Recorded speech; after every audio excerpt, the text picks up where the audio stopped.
وسیع و عریض رقبے پر پھیلے سبزے کے درمیان رات کے وقت سر اٹھائے کھڑی وہ شاندار سفید عمارت روشنیوں سے جگمگا رہی تھی۔ دائیں جانب قد آدم سائز کے پنجروں میں پالتو جانوروں کی تعداد قابل دید تھی۔ یہ وہ جانور تھے جو کسی بھی عام انسان کی دسترس میں نہیں آ سکتے تھے۔ ان میں نمایاں طور پر وہ ہرن تھے جو نایاب نسل کے تھے، سفید بھی اور کالے بھی۔ اس کے ساتھ والے پنجرے میں وہ 5 حسین و جمیل مور تھے اور اس وقت بھی وہ اپنے پنکھ پھیلائے رقص کرنے میں مست تھے۔ اگلے پنجرے میں 3 اقسام کے بیبی ٹائیگرز کے جوڑے تھے جو ایک دوسرے سے الجھتے اچھل کود کر رہے تھے۔ اس کے آگے بھی پنجروں کا اور قیمتی جانوروں کا سلسلہ تھا۔ عمارت کے بائیں جانب ایک سوئمنگ پول تھا۔ قریب ہی موجود اونچے شیڈ سے بھی پھوٹتی روشنی پول کے شفاف پانی میں اتر رہی تھی، اور شیڈ کے نیچے ہی سجے سٹیرے سے انگلش نمبر کی ابھرتی مدھم لہریں سکوت کو توڑ رہی تھی۔ دفعتاً پول کے شیشے کی طرح جگمگاتے پانی کی سطح پر ہلکا سا ارتعاش ہوا تھا۔ پانی کی پرسکون گہرائیوں سے سطح پر نمودار ہو کر اس نے ایک گہری سانس لی تھی اور پیشانی پر چپکے بال دونوں ہاتھوں سے پیچھے کی طرف ہٹاتے ہوئے اس خطرناک قسم کے شیپرڈ کو دیکھا تھا جو بھونکتا ہوا اسی کی جانب آ رہا تھا۔ بڑی مشاقی کے ساتھ وہ تیراک اب کنارے کے سمت بڑھ رہا تھا۔ بلیک شیپرڈ اب اس کے پیروں میں لوٹ رہا تھا جو پول کے کنارے چکنے فرش پر ہی موجود تھا۔ سلیپرز پہننے کے بعد اس نے سرسری انداز میں کتے کے سر کو سہلایا اور لیونگ چیئر پر رکھا گاؤن اٹھا لیا تھا۔ چیئر پر نیم دراز ہوتے ہوئے اس نے اپنے بھیگے بال خشک کرنے کی کوشش نہیں کی تھی۔ بھیگے وجود سے ٹکراتی ہوا سے جو سکون حاصل ہو رہا تھا وہ کسی مصنوعی چیز سے حاصل نہیں ہو سکتا تھا۔ بند آنکھیں کھول کر اس نے اپنے ملازم کو دیکھا تھا۔ لیمن جوس کا گلاس ٹیبل سے اٹھاتے ہوئے اس نے ملازم کو سٹیریو آف کرنے کی تاکید کی تھی اور دوبارہ اس شخص کی طرف متوجہ ہو گیا تھا جو لمبے لمبے قدم اٹھاتا اسی کی جانب آ رہا تھا۔ سارا انتظام مکمل ہو گیا ہے، مگر میں چاہتا ہوں کہ آپ پہلے اس جگہ کا جائزہ لے لیتے کیونکہ وہاں سیکیورٹی اور سہولیات کا فقدان ہے، بلکہ مجھے یوں کہنا چاہیے کہ وہ جگہ آپ جیسے انسان کے لائق ہی نہیں۔ خیام، مجھے صرف اپنے لیے کچھ وقت چاہیے۔ ایک طویل عرصے بعد دنیا کے اس ازدحام سے نکل کر خود کو تلاش کرنا چاہتا ہوں۔ مجھے سہولیات کی نہیں، سکون اور آزادی کی خواہش ہے۔ سچ پوچھو تو مجھے اس مشینی زندگی سے فرار چاہیے، ورنہ میں ڈپریشن کا پیشنٹ بن جاؤں گا۔ وہ سنجیدگی سے بولا تھا۔ میں جانتا ہوں سر، دن کے کئی گھنٹے آپ کے ساتھ رہتا ہوں۔ میں خود بھی چاہتا ہوں کہ آپ کچھ عرصہ ذمہ داریوں سے دور آزادی کے ساتھ وقت گزاریں۔ آپ کو واقعی ریسٹ کی ضرورت ہے۔ ہاں خیام، میں کل ہی یہاں سے نکلنا چاہتا ہوں۔ کل جب تم یہاں آؤ گے تو مینیجر سے وہ ساری فائلیں لیتے ہوئے آنا، کچھ ضروری سائن کرنا ہوں گے۔ رائٹ سر، میں بالکل صبح حاضر ہو جاؤں گا۔ اب اجازت دیجیے۔ بلیک مرسیڈیز اندرون شہر کی جانب بڑھتی جا رہی تھی اور ساتھ ہی ساتھ آبادی کم سے کم ہوتی جا رہی تھی۔ وہ ایک بنجر اور میدانی علاقہ تھا جس کے وسط میں وہ ایک منزلہ عمارت ایک بوسیدہ ڈبے کی مانند سر اٹھائے کھڑی تھی۔ گاڑی کا دروازہ بند کرتے ہوئے اس نے ارد گرد کا جائزہ لیا تھا۔ ہر سمت دھوپ پھیل چکی تھی۔ وسیدہ سی اس عمارت کے دروازے پر اس وقت خیام کسی بوڑھے شخص سے بات کر رہا تھا، جبکہ بوڑھے شخص کی نظریں اس پر ہی جمی تھی جو ڈرائیور کی مدد سے ڈگی سے اپنے سوٹ نکال رہا تھا۔ آپ ان صاحب کے لیے کمرہ کرائے پر لے لیا ہے؟ آپ نے ان صاحب کے لیے کمرہ کرائے پر لے لیا ہے؟ بے یقینی کے ساتھ بوڑھے شخص نے جھریوں بھرے ہاتھ کا چھجا آنکھوں پر رکھ کر دوبارہ اس شخص کو دیکھا تھا۔ جینز کے ساتھ اس نے ہاف سلیو لیس کی وائٹ ڈھیلی ڈالی سی شرٹ زیب تن کر رکھی تھی۔ سیاہ گوگلز آنکھوں پر ٹکائے وہ دھیرے دھیرے قدم بڑھاتا اسی جانب آ رہا تھا۔ وہ شکل سے کوئی غیر ملکی باشندہ ہی نظر آ رہا تھا، مگر اس کے جیٹ بلیک بال اس بات کی نفی کر رہے تھے۔ معاف کرنا، میں کسی تنہا آدمی کو کمرہ کرائے پر نہیں دے سکتا، بوڑھے شخص نے اب مزید کہا تھا۔ کیا مسئلہ ہے خیام؟ وہ شخص اب اس سے پوچھ رہا تھا۔ جواباً خیام نے اس بوڑھے کے اعتراض سے اسے آگاہ کیا۔ خیام، تمہیں پہلے ہی ان کو باخبر کر دینا چاہیے تھا۔ بہرحال یہ جگہ مجھے پسند آئی ہے اور اب مجھے یہیں رہنا ہے۔ خیام سے مخاطب ہو کر اس نے بوڑھے کو دیکھا تھا۔ آپ کو میری وجہ سے کوئی تکلیف نہیں ہوگی۔ کمرے کے چارجز ڈبل ہو جائیں گے یا پھر جتنی رقم آپ چاہیں، مگر اب میں انکار نہیں سنوں گا۔ اس کے سنجیدہ لب و لہجے میں کچھ ایسی وارننگ چھپی تھی کہ بوڑھے شخص کی زبان ہی بند ہو گئی تھی۔ یہاں ضرور کی تقریباً ہر چیز موجود ہے۔ امید ہے آپ کو یہاں تکلیف نہیں ہوگی۔ خیام اس سے مخاطب تھا جو اس چھوٹے سے کمرے کا جائزہ لے رہا تھا۔ یہاں بہت پر اسرار سی خاموشی ہے۔ میرے اعصاب یہاں آتے ہی پرسکون ہو گئے ہیں۔ معلوم نہیں تم نے کتنی تگ و دو کے بعد یہ جگہ میرے لیے ڈھونڈی ہے، اور مجھے تم پر ہمیشہ فخر رہے گا خیام کہ اپنے پرسنل سیکرٹری کے طور پر میں نے تمہیں چنا تھا۔ اس نے خیام کی تعریف کرتے ہوئے کہا۔ سر، آپ کی یہ تعریف میرے لیے بہت اہمیت رکھتی ہے، خیام مؤدب لہجے میں بولا تھا۔ اوکے خیام، میں یہاں صرف تم سے رابطے میں رہوں گا، تمہارے علاوہ میں کسی سے کانٹیکٹ نہیں چاہتا۔ خیام کو رخصت کرتے ہوئے اس نے دوبارہ سے اسے تاکید کی۔ مجھے یاد ہے سر، آپ جب بلائیں گے میں حاضر ہو جاؤں گا۔ بیرونی دروازہ بند کرنے سے پہلے اس نے ساتھ والے کمرے کے گھر کے دروازے پر لٹکتے تالے کو دیکھا تھا۔ واپس کمرے میں آ کر اس نے نئے سرے سے جائزہ لیا تھا۔ ضرورت کے مطابق مختصر فرنیچر کے باوجود کمرے میں چلنے پھرنے کی بہت زیادہ جگہ نہیں بچی تھی۔ لکڑی کا دروازہ کھولتا وہ گیلری میں آیا تھا۔ یہ مختصر حصہ نہیں تھا، یہاں آرام سے چہل قدمی کی جا سکتی تھی۔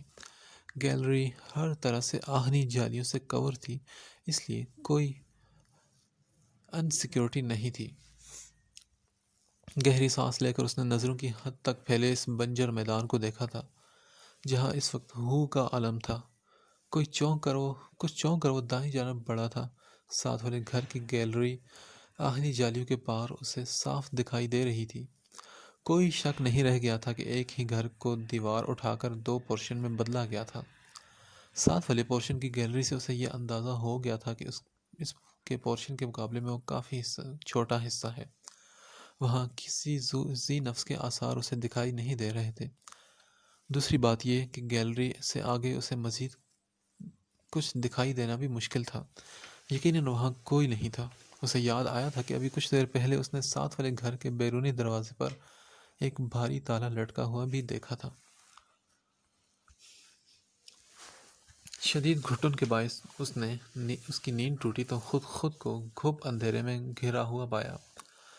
موبائل فون کی روشنی میں ایمرجنسی لائٹ اس نے تلاش کی تھی۔ تاریکی دور ہوئی تو گھٹن کا احساس کچھ کم ہوا۔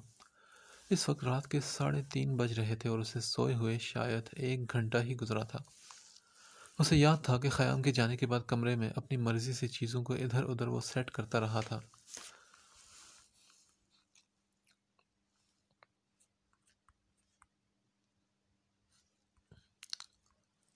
اس کے بعد وہ اطمینان کے ساتھ اپنے ساتھ لائے ہوئے سیڈیز کے کلیکشن کو چیک کرتا رہا تھا، اور پھر ایک مووی دیکھنے کے ساتھ ساتھ کھانا پینا بھی چلتا رہا تھا۔ سونے سے پہلے وہ کافی دیر تک اپنے لیپ ٹاپ میں مصروف رہا، اور جب سونے کے لیے تکیے پر سر رکھا تو ایسی شاندار نیند کا غلبہ ہوا جو اس سے پہلے کبھی اس پر طاری نہیں ہوا تھا۔ یہ غلبہ اس وقت بھی قائم تھا، حالانکہ ڈنر اس نے لائٹ ہی کیا تھا، مگر بعد میں سینڈوچز بھی لیے تھے۔ شاید یہ اسی کا اثر تھا کہ گرمی محسوس کرنے کے باوجود اس کی آنکھیں دوبارہ بند ہوتی چلی گئیں۔ تبھی اس کی سوئی جاگی کیفیت میں اسے کسی کی موجودگی کا احساس ہوا تھا۔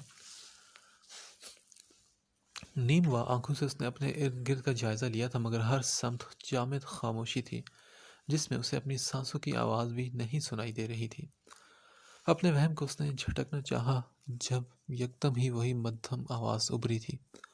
اس کی ساری حصیں بیدار ہو گئی تھی۔ اس کی سماعتوں نے دھوکہ نہیں کھایا تھا، کیونکہ بہت قریب ہی کہیں اسے کسی بہت چھوٹے بچے کے رونے کی آوازیں آئی تھی۔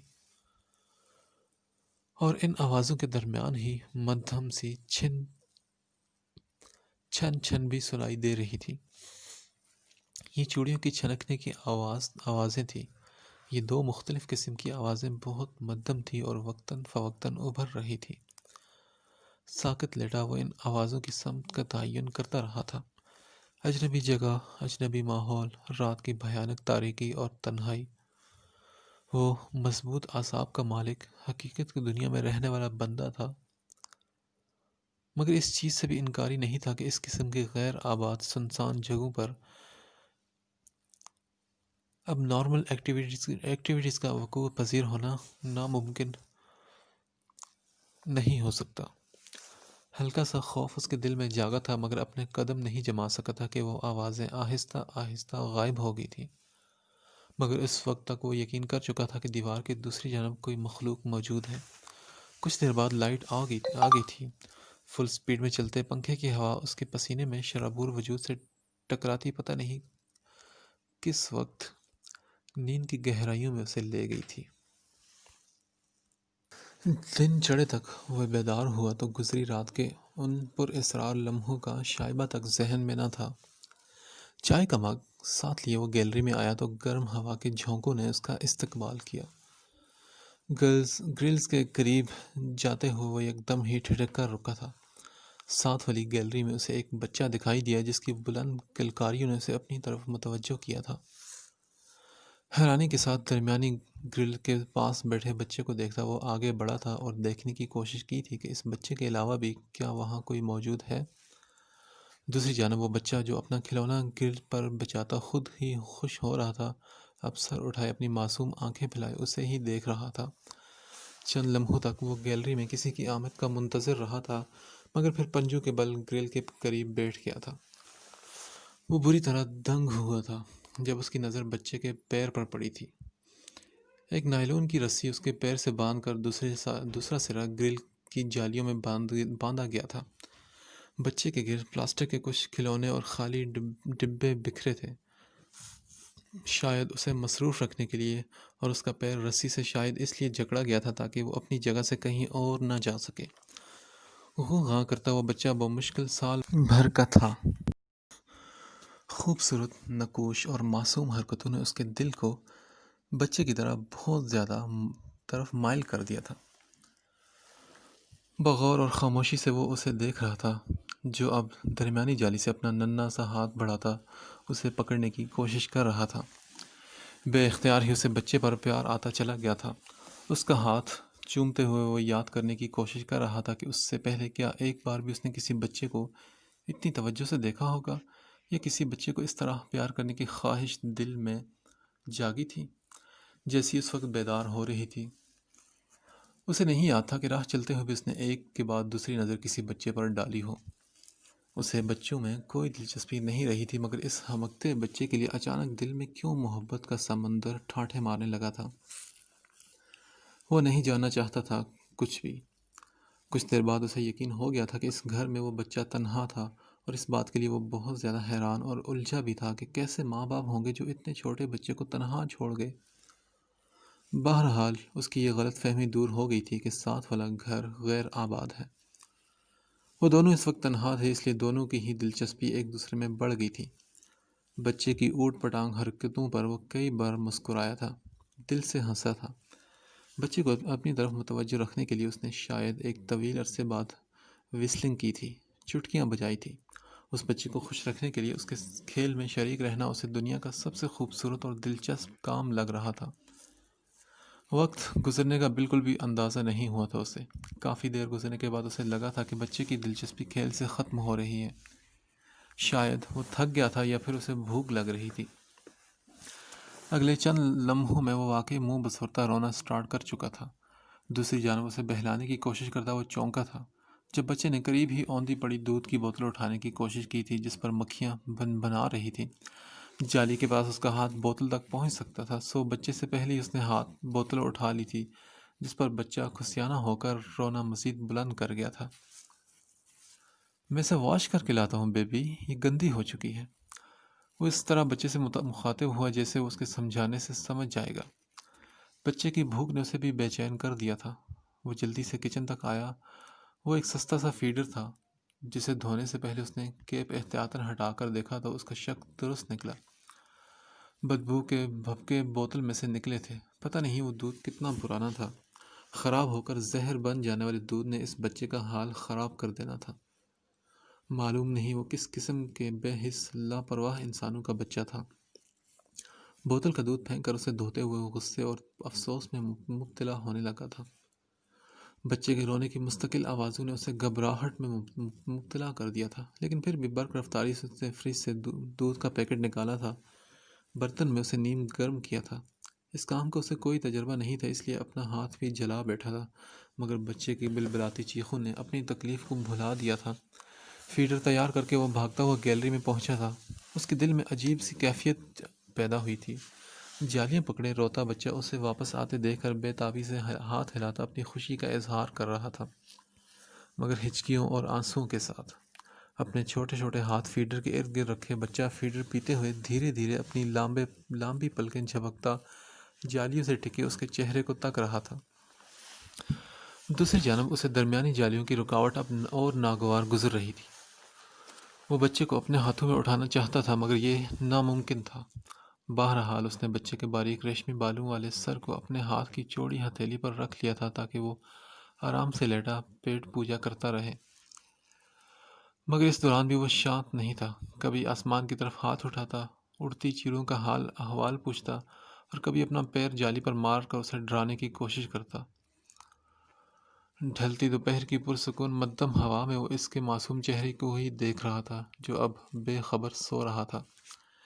دھیرے سے اپنا ہاتھ بچے کے سر کے نیچے سے نکالتے ہوئے اپنی پوری سنجیدگی کے ساتھ گرلز کا جائزہ لے رہا تھا۔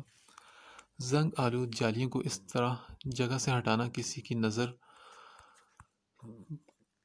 نظر میں نہ آ سکے یہ بہت مشکل کام نہیں لگ رہا تھا۔ بہت احتیاط اور کچھ زور آزمائی کے بعد وہ جالیوں کو اس حد تک کھول چکا تھا کہ ایک چھوٹا بچہ آر پار ہو سکے۔ وہ اب بآسانی بچے کو اپنے قریب کر سکتا تھا، مگر اس کی نیند ڈسٹرب نہ ہو اس لیے اس کے جاگنے کا انتظار کرنے لگا۔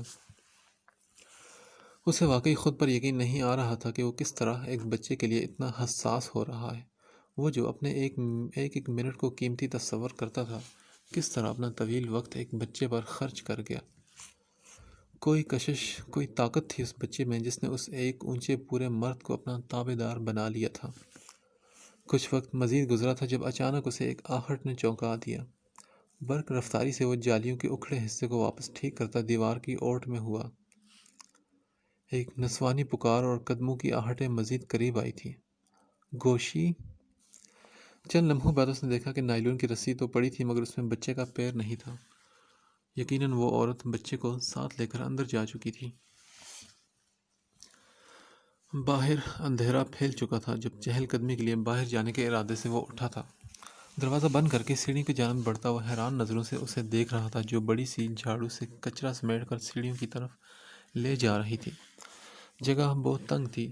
اس عورت کی موجودگی میں وہ آگے نہیں بڑھ سکتا تھا، سو اس کے عقب میں رکا اس کا انتظار کرنے لگا تھا۔ تبھی اچانک وہ عورت الٹے قدموں سے پیچھے ہٹتی کچھ اس طرح اس کی طرف پلٹی تھی کہ درمیان میں ایک قدم کا فاصلہ بھی نہیں رہ گیا تھا۔ وہ خود اپنی جگہ سے حرکت نہیں کر سکا تھا۔ دوسری جانب وہ بھی اپنی حیران آنکھیں کھولے سر اٹھائے ساکت کھڑی رہی تھی، مگر اگلے ہی پل تیوریاں چڑھائے جلدی سے سامنے سے ہٹی تھی، جبکہ وہ نظر چراتا وہاں رکے بغیر سیڑھیاں اترتا چلا گیا۔ نیچے کچے صحن میں وہ بوڑھا شخص کوئی کرسی مرمت کرتا نظر آیا تھا۔ سنیے، 10 بجے تک دروازہ بند ہو جائے گا۔ بوڑھی کی ناگوار آواز پر وہ بس ایک پل کو رک کر متوجہ ہوا تھا، مگر پھر خاموشی سے باہر نکل گیا تھا۔ ارد گرد کا جائزہ لیتا وہ ٹہلتا ہوا مکان کے پچھلے حصے میں آیا تھا۔ نظریں اوپر ہی تھی۔ چاند کی مدھم روشنی میں وہ بچے کو کندھے سے لگائے ٹہل رہی تھی۔ پرسکون رات کی کھلی فضا میں وہ مزید تھوڑا آگے گیا تھا، مگر پھر بوڑھے مالک مکان کی تنبیہ یاد آنے پر وہ واپس پلٹا تھا۔ گیلری میں وہ اب تک بچے کو تھپکتی ادھر سے ادھر چکر لگا رہی تھی۔ بہت اچھی طرح وہ اس کی چبھتی نظریں خود پر محسوس کر گیا تھا۔ ایک نگاہ ساتھ والی گیلری پر ڈال کر وہ دوبارہ میدان میں دور نظر آتی خاردار جھاڑیوں کی طرف متوجہ ہوا تھا اور دوربین آنکھوں سے لگائی تھی۔ اس نے سوچا تھا کہ آج وہ بچے کو اپنے پاس لے آئے گا، مگر کل کی طرح آج آج بھی یہ نہ ہو سکا تھا۔ بچے کی ماں آج گھر میں ہی تھی اور اس کی ڈانٹ ڈپٹ کی آوازیں جو مسلسل سنائی دے رہی تھی۔ البتہ یہ اچھا ہوا تھا کہ بچہ گیلری میں 3-4 بار آ کر اسے دیدار کروا گیا تھا۔ وہ اس کی ماں کے خوف سے چھپ کر اسے پیار اور اس سے باتیں کرتا رہا تھا۔ کچھ چونک کر وہ دوبارہ دائیں جانب متوجہ ہوا تھا۔ اس کی پشت پر بھیگے بالوں سے پانی کے قطرے تواتر سے پھسل رہے تھے۔ چادر رسی پر پھیلاتی وہ بالکل اس کی موجودگی سے لا علم تھی۔ جبکہ نظروں کا زاویہ بدلتا وہ پلٹ کر کمرے کی سمت بڑھا تھا، مگر اسے تیزی سے بیرونی دروازے کی جانب پڑا تھا۔ خوشگوار حیرت کے ساتھ اس نے بچے کو دیکھا تھا جو زمین پر ہی بیٹھا اور دروازے پر ہاتھ مار رہا تھا۔ ایک لمحہ ضائع کیے بغیر وہ اسے ہاتھوں میں اٹھا چکا تھا۔ بالکل پھول جیسا وزن تھا اس بچے کا۔ کیا تمہارا نام گوشی ہے؟ بچے کو گدگداتے ہوئے وہ بے اختیار اس کے چہرے کو بھی چوم رہا تھا۔ تبھی کچھ گڑبڑا کر وہ اس کی طرف متوجہ ہوا تھا، جو پیشانی پر بل ڈالے خونخوار نظروں سے گھورتے قریب آئی تھی، اور پھر چھیننے والے انداز میں بچے کو اس کی گود سے لیتی وہ واپس چلی گئی تھی۔ دوسری جانب وہ بند دروازے کو دیکھتا بے تحاشا شرمندگی اور خفت میں مبتلا ہوا تھا۔ رات کا آخری پہر شروع ہو رہا تھا شاید، جب وہ کمرے سے باہر آیا تھا۔ پورے چاند کی تیز روشنی ہر سمت پھیلی تھی۔ ٹھنڈے فرش پر چہل قدمی کرتے ہوئے اس نے ایسے ہی جالیوں کے پاس نظر ڈالی تھی جہاں نمایاں منظر نے اسے ساکت کر دیا تھا۔ گھمبیر خاموشی اور ہوا کی سرسراہٹوں میں اس کی نظریں سیاہ لباس میں قید اس وجود پر ساکت تھی جس پر چاند کی ٹھنڈی سفید کرنیں براہ راست نچھاور ہوتی اس کے نازک وجود کو خیرہ کن بنا رہی تھی۔ وہ غیر مہذب نہیں تھا، مگر پھر بھی بند کتاب میں چھپے اسرار و رموز کی جانب مائل ہونے سے خود کو روک نہیں سکا تھا۔ نیند میں بے سدھ وہ چہرہ صحرا کی رات میں کھلے سنہری گلاب جیسا تھا، جس کے پیچ و خم میں الجھتا وہ بے حس و حرکت ہو گیا تھا۔ ہوا کا ایک تیز جھونکا اسے کچھ ہوش میں لایا تھا۔ اس کی متلاشی نظروں نے گوشی کو دیکھا تھا جو سنگ مرمر جیسے ترشے پہلو میں ہی دبکا سو رہا تھا، جبکہ اس کے ننھے وجود کے گرد چوڑیوں سے سجے دودیا بازو کا حصار بندھا ہوا تھا۔ اگر وہ مصور ہوتا تو اسی وقت یہ حسین منظر کینوس پر منتقل کرتا جس میں ساری دنیا کی خوبصورتی، سچائی اور استحقاق کے رنگ بھرے تھے۔ وہ رنگ جس میں حسن زن تو باشکن تھا، وہ رنگ جس میں ایک بچہ ساری دنیا سے بے نیاز اپنی ماں کے حصار میں خود کو محفوظ تصور کر رہا تھا، وہ رنگ جس میں آسمان پر چمکتا چاند خود ان دونوں کی پہرے داری کر رہا تھا اور چاندنی ان دونوں کا طواف۔ عجیب سے ٹرانس میں گھرا وہ واپس کمرے میں آ گیا تھا، مگر اس رات وہ ٹھیک سے سو نہیں سکا تھا۔ اس کا نام شہاب شیر افکن تھا، کاروباری دنیا کا ایک نمایاں نام۔ ایک سے زائد ملیں اسے اپنے باپ سے ورثے میں ملی تھی۔ اس کے علاوہ چند سال پہلے اس نے ایک ایڈورٹائزنگ کمپنی کی بنیاد رکھی تھی، اور ان سب ذمہ داریوں کو وہ نہایت کامیابی اور توازن کے ساتھ لے کر مزید اونچائیوں کی جانب محو پرواز تھا، اور ظاہر ہے اس کے لیے اسے اپنے دن رات ایک کرنے پڑے تھے۔ اپنی عمر کے 36 سال مکمل کرتے ہوئے اس کی زندگی میں شہرت، دولت اور عورت جیسی کسی بھی چیز کی نہ کوئی اہمیت رہی تھی، نہ ان میں دلچسپی۔ اس کی زندگی کا ایک بڑا حصہ اس تکون میں وقف کر دینے کے بعد یہ سب واقعی اس کے لیے چیزیں ہی بن کر رہ گئی تھی۔ قدرت ہمیشہ اس پر مہربان رہی، کیونکہ اس نے جو چاہا اسے حاصل کیا۔ اب اس کے لیے درست راستہ اختیار کرنا پڑتا یا غلط، اہم بس یہ رہا کہ حاصل کرنا ہے۔ گزشتہ 5 سال میں کام اس کے لیے آکسیجن بن چکا تھا، مگر کچھ دنوں سے ہوتے ڈپریشن کے حملوں نے اسے بری طرح متاثر کیا تھا۔ اس کے لیے مشکل نہیں تھا کہ ملک سے باہر جانا یا کسی پرفضا مقام پر جا کر چھٹیاں گزارنا، مگر کاندھوں پر موجود ذمہ داریاں اور بزنس کے بکھیڑوں کو پھینک کر وہ ملک تو کیا شہر سے بھی باہر نہیں جا سکتا تھا۔ کم از کم فی الوقت تو یہ ممکن نہیں تھا، مگر کچھ وقت کے لیے ان جھمیلوں سے علیحدہ ضرور ہو سکتا تھا۔ اپنے ہیلتھ انسٹرکٹر کے مشورے پر اس بات پر اس نے سنجیدگی سے عمل کر لیا تھا۔ یہ جگہ اس کی دنیا سے بہت الگ تھی۔ آسائشوں کے بغیر یہاں رہنا اس کے لیے ایک تجربہ ہی تھا۔ اسے امید تھی کہ اپنی دنیا سے کٹ کر یہاں اس کے 15 دن اچھے گزر سکتے ہیں۔ آج بھی نیند ٹوٹنے کی وجہ گوشی کی ابھرتی آوازیں تھیں جس نے اس کی ساری نیند دور کر دی تھی۔ جالیوں کے پاس ہی بیٹھا وہ شہاب کو دیکھتے ہی کلکاریاں مار کر اپنی خوشی کا اظہار کرنے لگا تھا۔ جالیوں کا اکھڑا حصہ کھولنے سے پہلے اس نے یقین کر لیا تھا کہ گوشی کی ماں گھر میں موجود نہیں ہے۔ ویسے بھی گوشی کا رسی میں بندھا پیر اس بات کا ثبوت تھا۔ رسی سے گوشی کو آزاد کرواتا وہ اسے گود میں اٹھائے کمرے کی جانب بڑھ گیا تھا۔ اپنے لیے ناشتہ تیار کرتے آج بھی اسے گوشی کو گود میں اٹھائے رکھنا پڑا تھا، کیونکہ زمین پر اسے چھوڑنا قیامت تھا جو شہاب بھگت چکا تھا۔ گھٹنوں کے بل چلتا وہ بیڈ کے نیچے، کبھی کرسی کے نیچے خود ہی جا کر پھنس جاتا اور رونا شروع کر دیتا۔ سامنے آتی ہر چیز وہ بس کھا جانے کی کوشش کرتا۔ سیل فون، لیپ ٹاپ، ریموٹ، سی ڈیز، میگزین وغیرہ، ان سب کے ذائقے گوشی چکھ چکا تھا۔ اگر جو اس کے دانت ہوتے تو یقیناً ان سب کو چبا بھی لیتا۔ وہ بہت چھوٹا تھا مگر بہت ایکٹیو اور بہت ہوشیار اور کچھ ضدی بھی۔ شاید سب بچے ایسے ہی ہوتے ہوں گے۔ شہاب کو بھی بالکل بھی بچوں کی سائیکی کے بارے میں کچھ نہیں پتا تھا۔ ناشتے کے لوازمات دیکھ کر وہ بغیر کسی دعوت کے شہاب کی گود میں آ بیٹھا تھا۔ اسے وہ ہر چیز کھانے کے لیے چاہیے تھی جو شہاب کو وہ کھاتے دیکھ رہا تھا، مگر شہاب کو اس کی صحت اور عمر کا خیال رکھنا ہوتا تھا، اور یہ اور بات کہ خواہش پوری نہ ہونے پر وہ اس کی گود میں ہی پچھاڑیں کھانا شروع کر دیتا تھا۔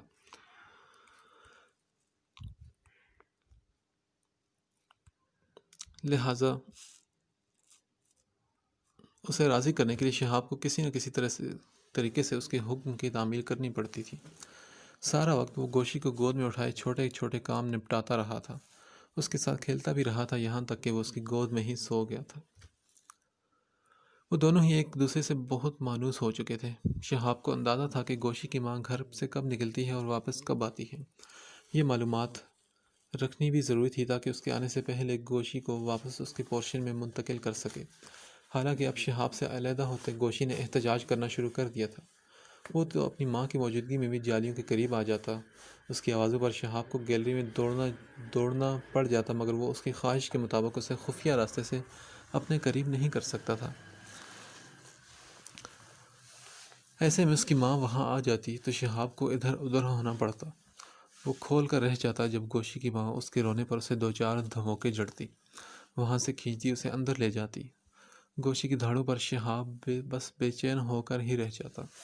آج بھی وہ عورت گھر میں ہی تھی اور اسے یقین تھا کہ گوشی کو بھی اپنی ماں کی موجودگی گراں گزر رہی ہوگی۔ گوشی کی بلبلاتی آوازوں پر وہ جلدی سے باہر آیا تھا۔ کھاؤ گے اب مٹی؟ کھاؤ گے؟ بولو اب۔ تمانچوں سے اس معصوم کا چہرہ سرخ کرتی وہ عورت چلا رہی تھی۔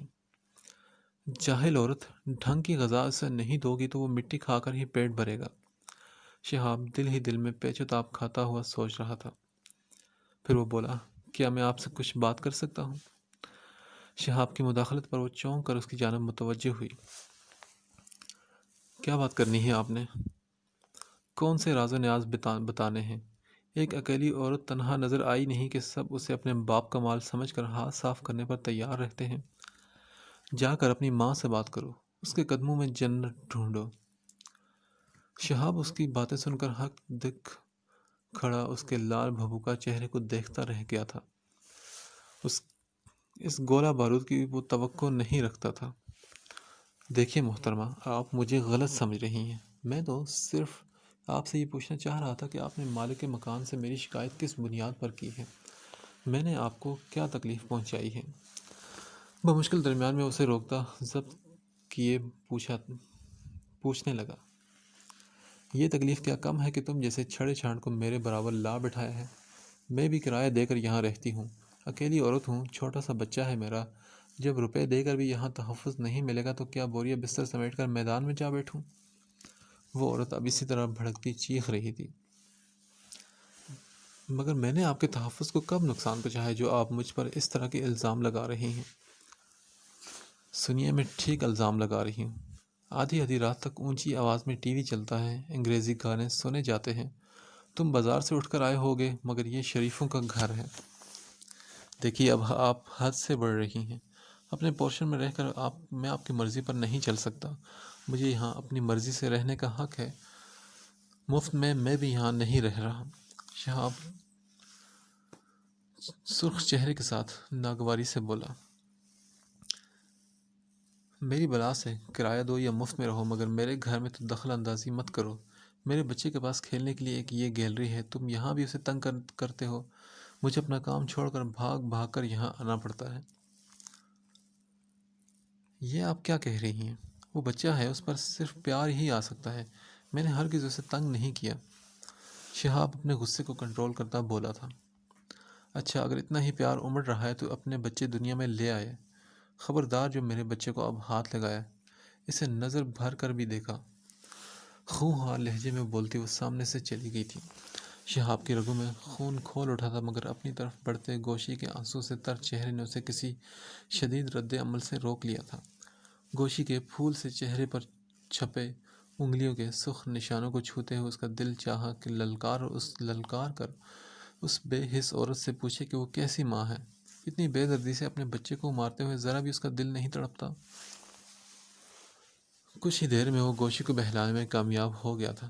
تبھی وہ عورت دوبارہ آ دھمکی تھی۔ اس بار شہاب نے اس کے بگڑے تیوروں کی پرواہ نہیں کی تھی۔ وہ غصیلے انداز میں چیختے ہوئے قریب آئی اور بولی، ایک بات سمجھ نہیں آتی تمہیں؟ اور پھر ایک جھٹکے سے اس نے گوشی کو اس کی گود سے اٹھاتے اس کے ہاتھ سے چاکلیٹ چھین کر شہاب کی طرف اس طرح پھینکی کہ اگر جالیاں درمیان میں نہ ہوتی تو وہ چاکلیٹ اس کے چہرے پر آ لگتی۔ میرے بچے کو یہ خیرات دوبارہ مت دینا، سمجھے؟ وہ غصے سے بولی۔ تو پھر کھانے دو اسے، مٹی کیوں روکتی ہو؟ وہ بھی سرخ چہرے کے ساتھ بول کر وہاں رکا نہیں تھا، اور وہ دوبارہ اس بدتمیز عورت کے منہ بھی نہیں لگنا چاہتا تھا۔ پہلے ہی بوڑھے مالک مکان کی تنبیہ پر وہ کس طرح برداشت کر سکا تھا یہ وہ ہی جانتا تھا۔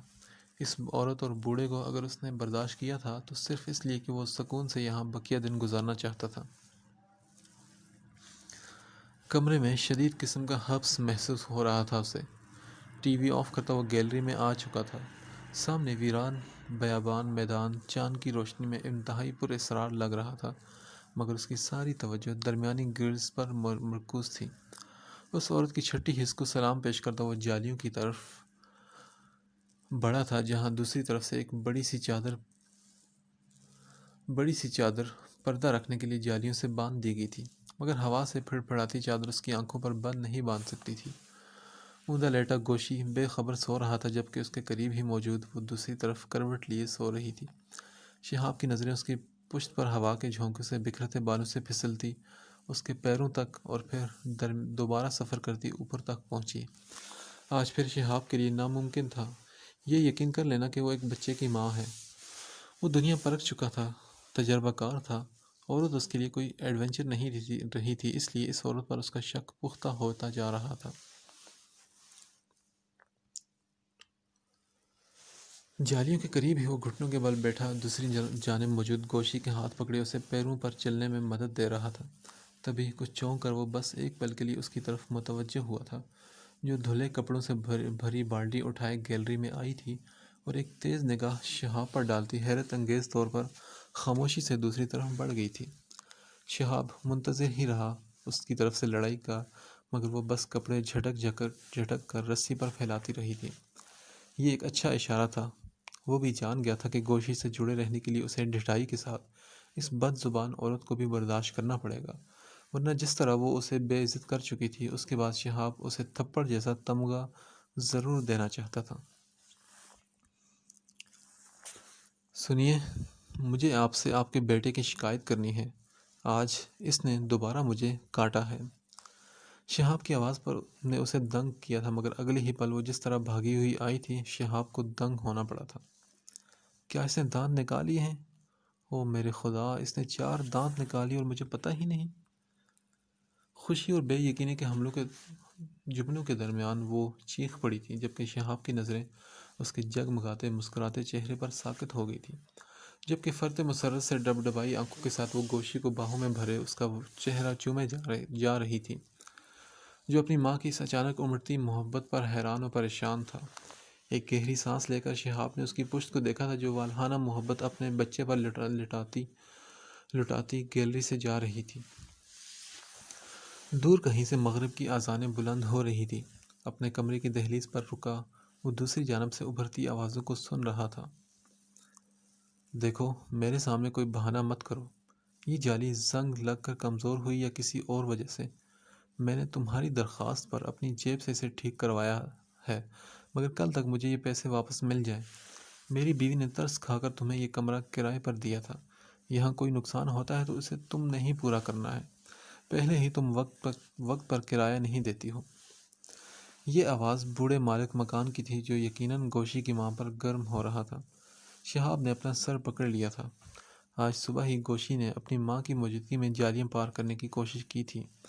جالی کا وہ حصہ اس کے ننھے ہاتھوں کے دباؤ سے اپنی جگہ سے کچھ سرک گیا تھا اور اندر آنے کے چکر میں وہ ان جالیوں کے درمیان اپنا سر پھنسا چکا تھا۔ شہاب کو اس کے کارنامے کی خبر اس کی چیخوں پر ہوئی تھی۔ حقیقتاً اس کے ہوش اڑ گئے تھے۔ خفیہ راستہ منظر عام پر آ چکا تھا۔ شہاب سے پہلے ہی گوشی کی ماں اس تک پہنچ گئی۔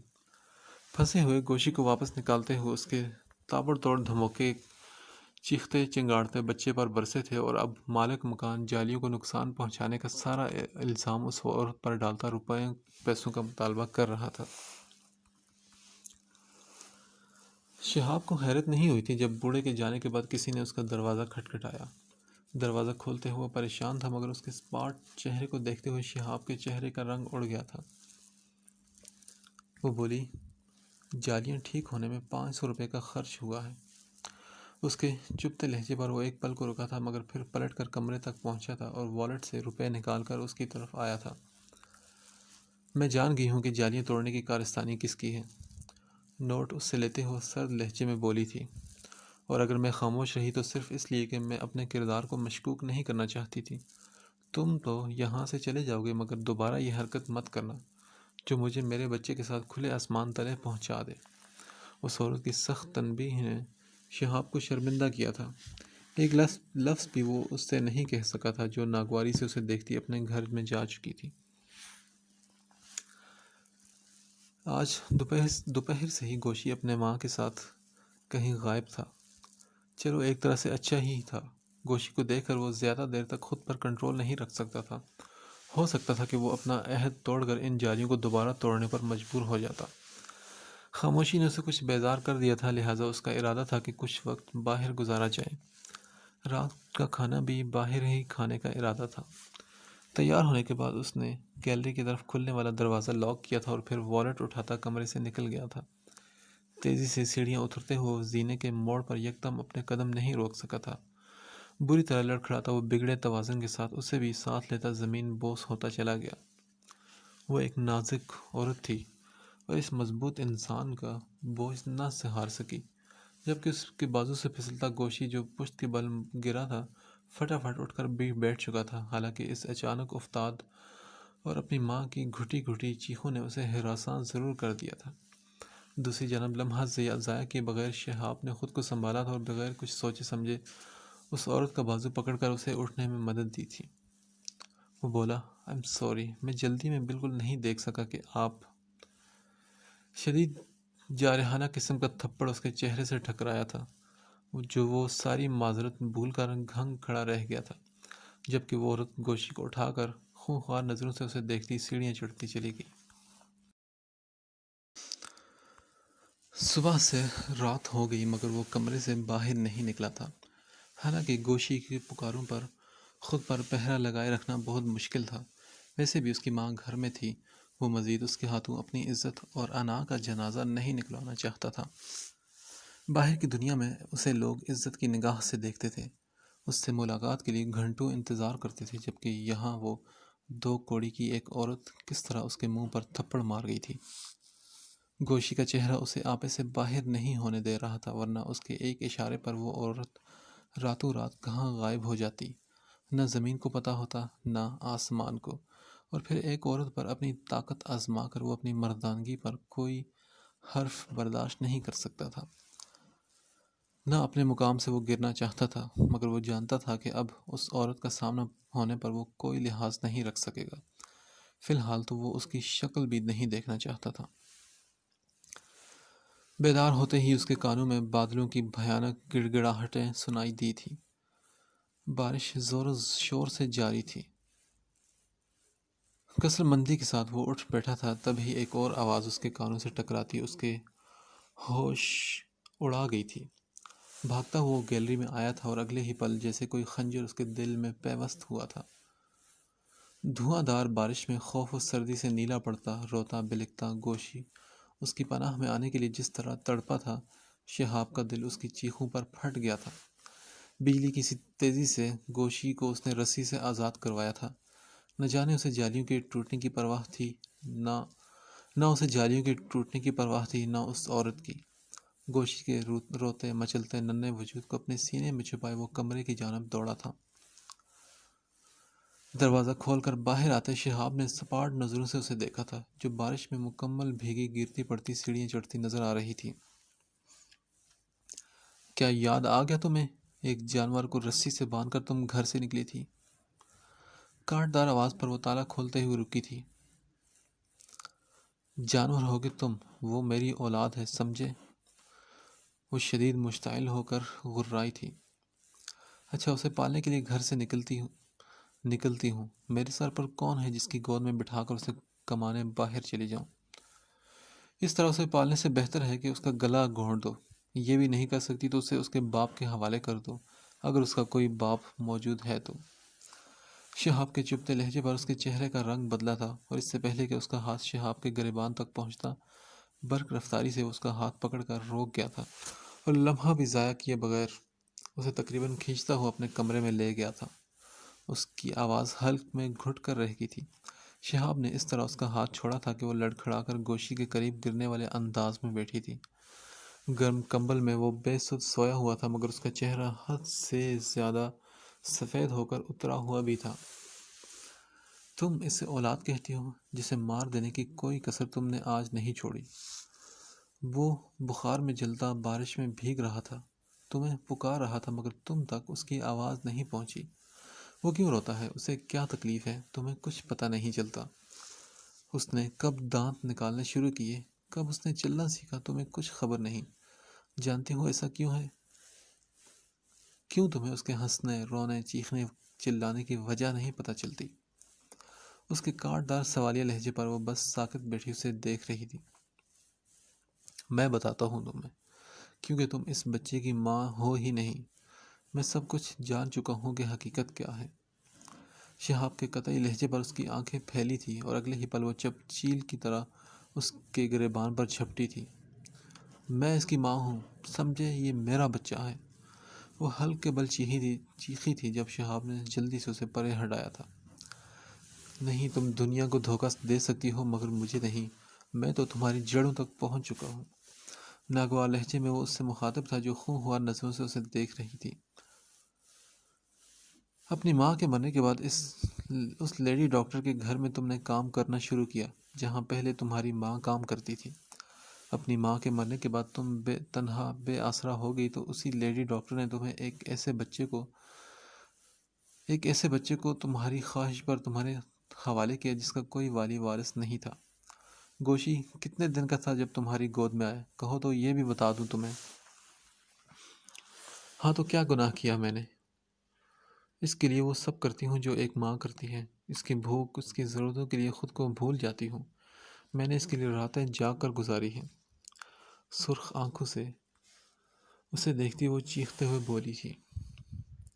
تم نے گناہ نہیں کیا، مگر خود غرضی ضرور کی ہے۔ گوشی کی شکل میں تمہیں ایک سہارا چاہیے تھا، زندگی گزارنے کے لیے ایک مصروفیت چاہیے تھی، تنہائی کم کرنے کے لیے ہنستا بولتا کھلونا چاہیے تھا۔ اپنی آغوش میں رکھ کر تم اس معصوم سے بگار لے رہی ہو، اور ساری زندگی لیتی رہو گی۔ اگر ابھی تم اس کے لیے راتیں جاگ رہی ہو تو کوئی احساس نہیں کر رہی۔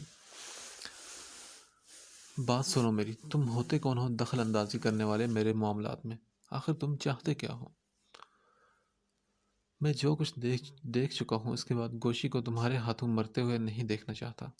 تم ناتجربے کار، کم عمر اور ایک شیر خوار بچے کا پہلا حق اس کی جان، اس کی زندگی کا تحفظ ہے۔ یہ تحفظ تم اس بچے کو نہیں دے سکتی۔ نہ تم اس کی پرورش کر سکتی ہو، نہ اس کی ذمہ داری اٹھا سکتی ہو۔ اپنی بکواس بند کرو۔ میں یہاں اپنے بچے کو لینے آئی ہوں، تمہارا لیکچر سننے کے لیے نہیں۔ نہیں، تم گوشی کو یہاں سے اب نہیں لے جا سکتی۔ اچھا، تم ہوتے کون ہو مجھے روکنے والے؟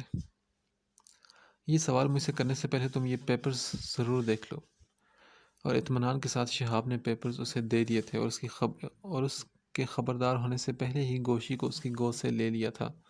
دوسری جانب ان پیپرز کو پڑھتے ہوئے وہ ساکت ہو گئی تھی۔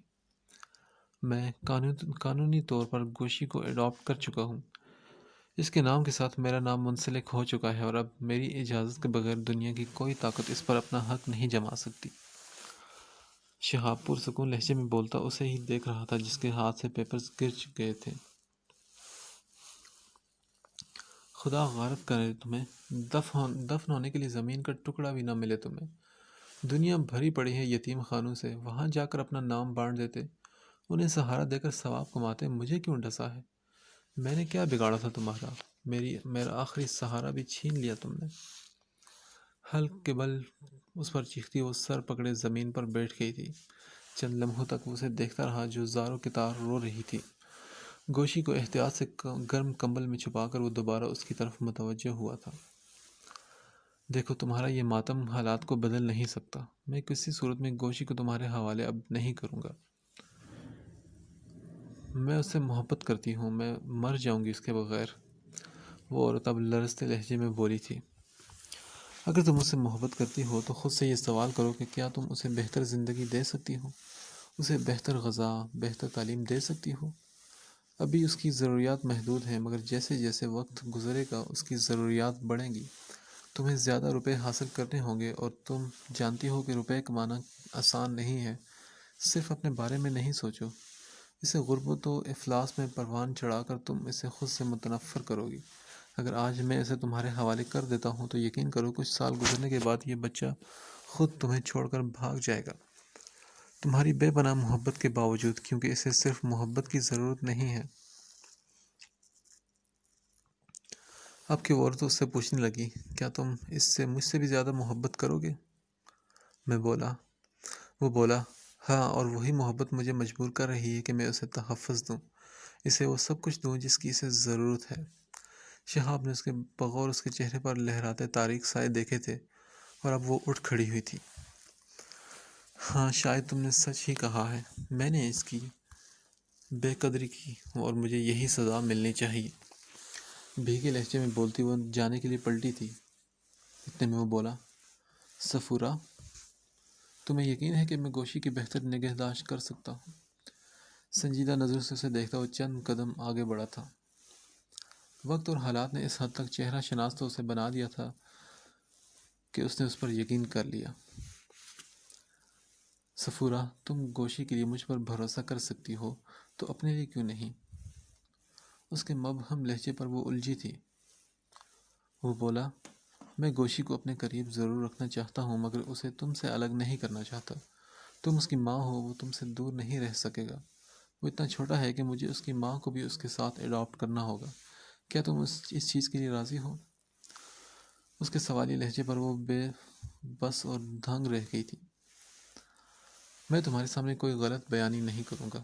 مجھ میں بہت ساری برائیاں ہیں، مگر میں ان برائیوں کو ختم کرنے کی کوشش ضرور کروں گا۔ تمہاری اور میری عمر میں شاید 10-12 سال کا فرق ہوگا، لیکن مجھے یقین ہے کہ یہ فرق کوئی دشواری پیدا نہیں کرے گا۔ میں تمہیں مجبور نہیں کر رہا، مگر سوچنے کے لیے تمہیں زیادہ وقت بھی نہیں دے سکتا۔ یہاں آج میرا آخری دن تھا، کچھ ہی دیر میں مجھے یہاں سے نکل جانا ہے۔ تمہیں یہاں چھوڑ کر جاتے ہوئے گوشی سے زیادہ مجھے تکلیف ہوگی۔ اس کے چہرے کے تیز چبھتے نقوش کو دیکھتا وہ بولا تھا، تم تنہا زندگی نہیں گزار سکتی، کسی نہ کسی انسان پر کبھی نہ کبھی تمہیں اعتبار کرنا ہی پڑے گا، تو پھر وہ انسان میں کیوں نہیں ہو سکتا؟ تم سوچ لو تمہیں کیا کرنا ہے۔ خاموشی کے ساتھ وہ اسے ہی دیکھے جا رہی تھی جو اب سوٹ کیس میں اپنا سامان رکھ رہا تھا۔ دھیرے سے اس نے نیند میں کسمساتے گوشی کو ہاتھوں میں اٹھایا تھا۔ کبھی کبھی بس ایک لمحہ لگتا ہے بننے بگڑنے میں، عروج سے زوال اور زوال سے عروج تک پہنچنے میں۔ اس ایک لمحے کے فیصلے پر ساری زندگی کا دار و مدار ہوتا ہے۔ سامنے موجود شخص سے اسے بہت اچھی توقعات ہرگز نہیں ہو سکتی تھی، نہ ہی وہ اس پر آنکھیں بند کر کے اعتبار کرنا چاہتی تھی، مگر تنہا رہ کر بھی اس کے ارد گرد کچھ اچھا ہونے والا نہیں تھا، اور گوشی کے بغیر تو اس کی زندگی موت جیسی تھی۔ اور پھر شہزادہ بڑی دلیری سے جادوگرنی کی قید سے شہزادی کو آزاد کروا کر اپنے ملک روانہ ہو گیا اور وہاں ان دونوں کی شادی ہو گئی۔ اور پھر سب ہنسی خوشی رہنے لگے۔ اسٹوری بک بند کرتے ہوئے اس نے گوشی کو دیکھتے ہوئے کہا، بابا اب ٹارزن والی کہانی سنائیں۔ نیند سے بند ہوتی آنکھوں کے باوجود اس نے فرمائش کی تھی۔ نہیں بیٹا، ابھی تمہیں نیند آ رہی ہے، مگر سونے سے پہلے آنکھوں میں ڈراپس ڈالو ورنہ انفیکشن بڑھ جائے گا۔ نہیں، میں ڈراپس نہیں ڈالوں گا۔ گوشی نے فوراً ہی پیچھے ہٹنا چاہا تھا، مگر اس نے جلدی سے گوشی کو روک لیا۔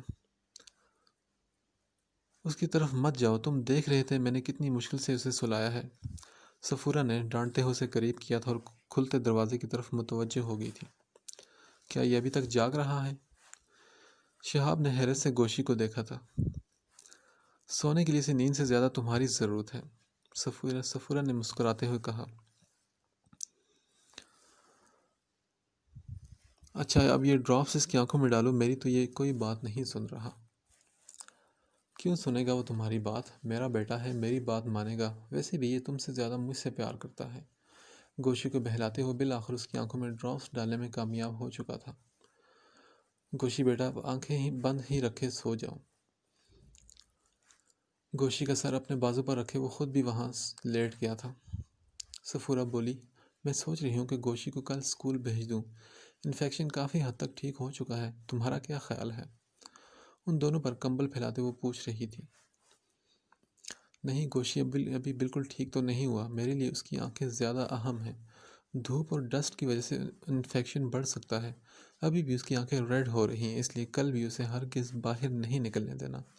کل میں دوبارہ ڈاکٹر سے اس کی آنکھیں چیک کرواؤں گا۔ شہاب کے فکر مند لہجے پر وہ خاموش رہی تھی۔ اسے معلوم تھا کہ وہ اپنے بیوی بچوں کے لیے کس قدر حساس ہے۔ گوشی کی تو ذرا سی تکلیف ہی اسے بے چین کر دیا کرتی تھی۔ ابھی بھی گوشی کی آنکھوں میں ہلکا سا انفیکشن ہوا تھا، مگر شہاب ہلکان ہو گیا تھا۔ آفس سے 10 بار وہ گھر فون کر کے اس سے بات کرتا تھا۔ گوشی کے لیے اس کی ناز برداریاں کوئی نئی چیز نہیں تھی، اور یہی وجہ تھی کہ گوشی نازک مزاج ہوتا جا رہا تھا۔ باپ سے ملنے والی بہت ساری محبتوں اور نرمی کے باوجود ماں سے ملنے والی سختی اس کے توازن کو برقرار رکھنے کے لیے ضروری تھی۔ زونی بھی اب 3 سال کا ہونے والا ہے، اب اس کا اسکول میں ایڈمیشن کروا دینا چاہیے۔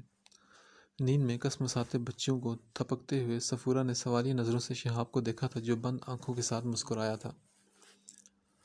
ارے پہلے سے بولنا تو سکھا دو، تمہارا بیٹا ہے، اسے کچھ سکھانے کی ضرورت نہیں، اتنی باتیں تو کرتا ہے یہ۔ ہاں یہی تو مسئلہ ہے، باتیں کرتا ہے مگر سمجھ میں کسی کی نہیں آتی۔